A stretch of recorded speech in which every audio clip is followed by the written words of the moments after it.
오늘도 우리 다시 한번 하나님 말씀 앞에 섭니다. 우리의 믿음과 소망이 되신 하나님의 능력을 의지하여서 기도하겠습니다.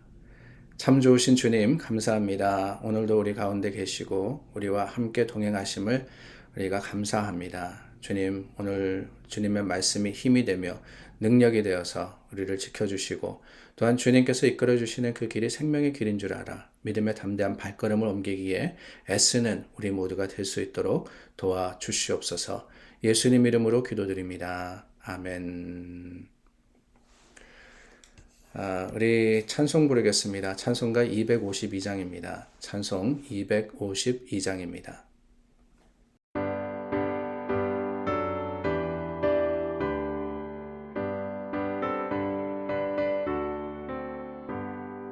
나의 죄를 씻기는 예수의 피밖에 없네. 다시 정케 하기도 예수의 피밖에 없네. 예수의 흘린 피 날 이게 하오니 귀하고 귀하다. 예수의 피밖에 없네. 나를 정케 하기는 예수의 피밖에 없네. 사죄하는 증거도 예수의 피밖에 없네. 예수의 흘린 피 날 이게 하오니 귀하고 귀하다. 예수의 피밖에 없네. 나의 죄 속하기는 예수의 피밖에 없네. 나는 공로 없으니 예수의 피밖에 없네. 예수의 흘린 피 날 이게 하오니 귀하고 귀하다. 예수의 피밖에 없네.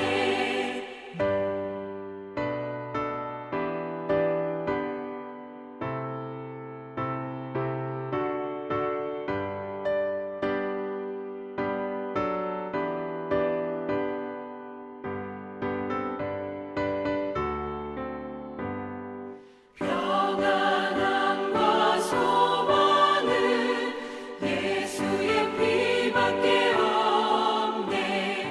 나의 의는 이것뿐 예수의 피밖에 없네. 예수의 흘린 피 날 이게 하오니 귀하고 귀하다. 예수의 피밖에 없네. 영원토록 내할 말 예수의 피밖에 없네. 나의 찬미 제목은 예수의 피밖에 없네. 예수의 흘린 피 날 이게 하오니 귀하고 귀하다. 예수의 피밖에 없네.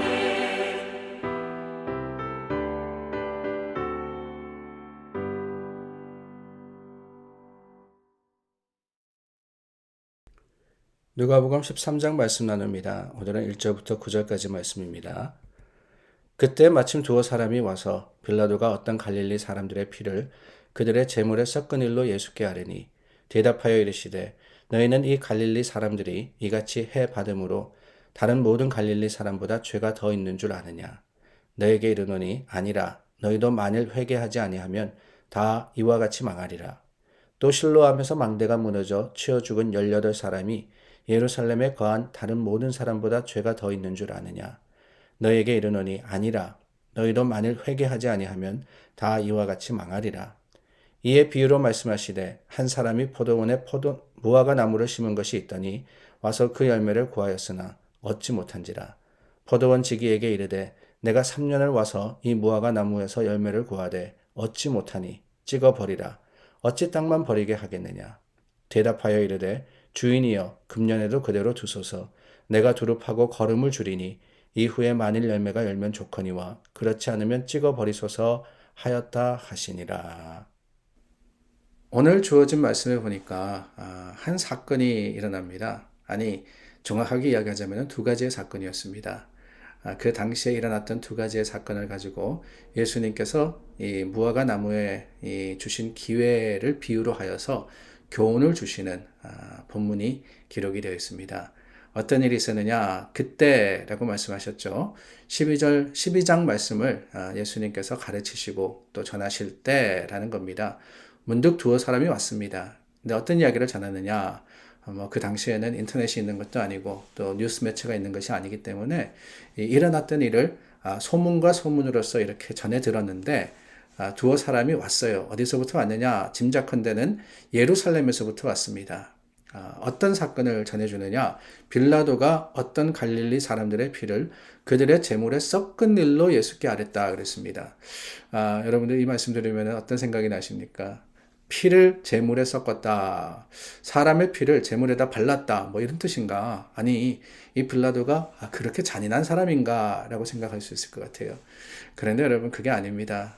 이 오늘 본문 말씀은 누가복음에만 나오는데, 이 말씀은 다른 게 아니고요. 섞었다라는 의미를 우리가 조금 더 살펴보자면 다른 게 아닙니다.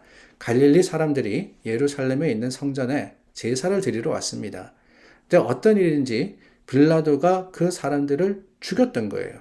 이 사람들이 제물을 가지고 제사를 드리러 왔는데 그 자초지종은 알 수 없습니다. 그러나 빌라도가 반역으로 이 사람들을 처리를 했든지 반역죄로 처리를 했든지 뭔지는 모르지만은 갈릴리 사람들을 죽이게 되었는데 그럼으로써 그 사람들이 죽게 될 때 흘린 피가 그들이 가지고 왔던 제물과 섞이게 되었다. 제물에 묻게 되었다. 이런 뜻입니다. 그러니까 빌라도가 갈릴리 사람들을 죽였습니다. 이거예요. 갈릴리 사람들을 죽였습니다. 왜 그 소식을 예수님께 와서 두어 사람이 전했을까? 다른 게 아니죠. 우리가 지금 이야기를 쭉 나누고 있는데 누가복음이 진행되면서 예수님의 발걸음, 예수님의 향하시는 사역의 방향은 예루살렘을 향하고 있었습니다. 그것을 사람들이 알고 있을 때 뭐라 그러느냐? 빌라도가 이런 잔악한 짓을 했습니다. 당신 갈릴리 사람 아닙니까? 그러니까 당신이 봉기를 해가지고 로마 제국을 물리쳐 주십시오. 이런 이야기를 했던 거예요. 그럴 때 예수님이 뭐라 그러시느냐?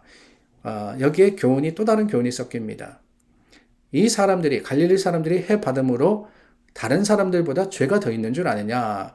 그 당시에 생각했던 한 가지의 생각을 예수님께서 더하심으로써 교훈을 주고 계시는데 그 생각은 다름이 아닙니다. 어떤 일을 당했을 때, 어떤 문제를 만났을 때 그것이 누구의 죄 때문이다 라고 하는 거예요. 사실 이러한 개념은 우리에게도 있지 않습니까? 장애우를 볼 때 아이고 누가 죄를 지어서 저런 벌을 받았나 이런 이야기를 하기도 하고 또한 어느 집에 문제가 생겼다 그러면은 야, 그 집에 신앙이 약해져서 그렇구나 그렇게 이야기를 하기도 합니다.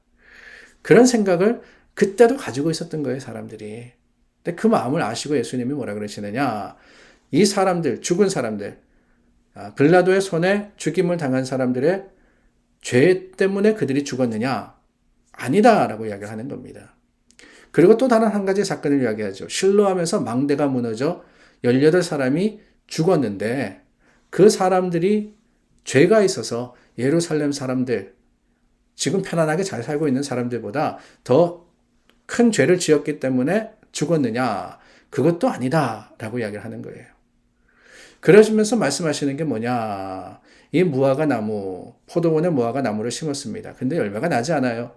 근데 한 사람이 심은 사람이 뭐라 그러느냐? 무화과 나무에서 열매를 얻지 못하니까 그냥 찍어버리겠다 그랬을 때 어떻게 하느냐. 그 무화과 그 동산지기죠. 포도원지기가 한 해만 더 남겨두십시오. 내년에도 열매를 맺지 않으면은 내가 최선을 다할 테니까 내년에도 열매를 맺지 않으면은 그때 찍어 버리십시오라고 중보를 하는 거예요. 중보. 자, 이 말씀과 앞의 말씀이 어떻게 이어지느냐? 다른 게 아닙니다. 앞의 말씀의 주제는 다른 것이 아니에요. 회개하지 아니하면 다 이와 같이 망하리라. 3절과 5절 말씀에 나옵니다. 회개하지 아니하면 망할 것이다라는 거예요. 누구 죄 때문에 아니라 회개하지 않음으로써 세상은 멸망할 수밖에 없는 겁니다. 죽음의 길을 가는 거예요. 그런데 여러분, 더 중요한 것은 뭐냐? 이 말씀, 이 사건을 통해서 예수님께서 하시고자 하셨던 말씀은 그렇지만 그 길을 가는데 한 중보자가 있어서 사람들을 멸망이 아닌 생명으로 옮기고자 지금도 노력하고 있다라는 겁니다. 그 중보자가 누구죠? 예수님이십니다. 예수님은요, 지금도 우리를 위해서 기도하시고 우리와 하나님 사이에서 저와 여러분들을 위해서 중보하심으로써 우리가 멸망하지 않기를 원하시는 분이십니다. 주인이 하나님이 판단하실 때 우리가 열매를 맺지 못하고 있지만 그 열매를 맺지 못함으로 인해서 멸망하는 것이 아니라 주님께서 사랑하여 주심으로 말미암아 우리로 하여금 돌이키고 다시 한번 하나님의 길을 가고 주님을 향할 수 있도록 주님께서 참아 기다리시기 때문에 오늘 저와 여러분들은 다시 한번 더 주님의 주시는 기회를 따라서 살아가고 있는 거예요. 그렇습니다. 우리 죄 때문에는 멸망할 수밖에 없습니다. 그러나 그 죄를 덮는 하나님의 은혜가 있습니다. 죄가 더 있기 때문에 멸망하고 덜 있기 때문에가 아닙니다. 다 따지고 보면은 죄인입니다.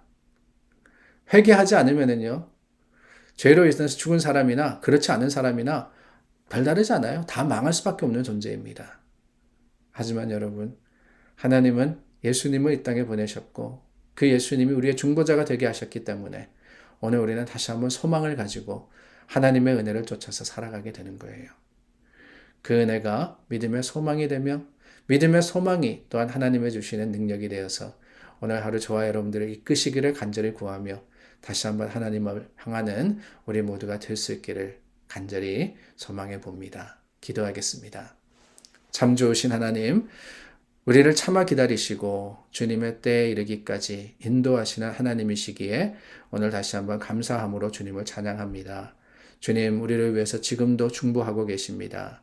성령이 지금도 우리를 위해서 기도하고 계십니다. 그 믿음의 확신과 도우심을 인하여서 오늘도 기쁨으로써 또한 하나님을 찬양함으로써 주님의 주시는 생명을 받아 누리는 믿음의 담대한 자들 되게 하시기를 원하올 때 예수님 이름으로 기도드립니다. 아멘. 우리 함께 중보하여서 기도합니다. 중보가 힘입니다. 중보가 능력입니다.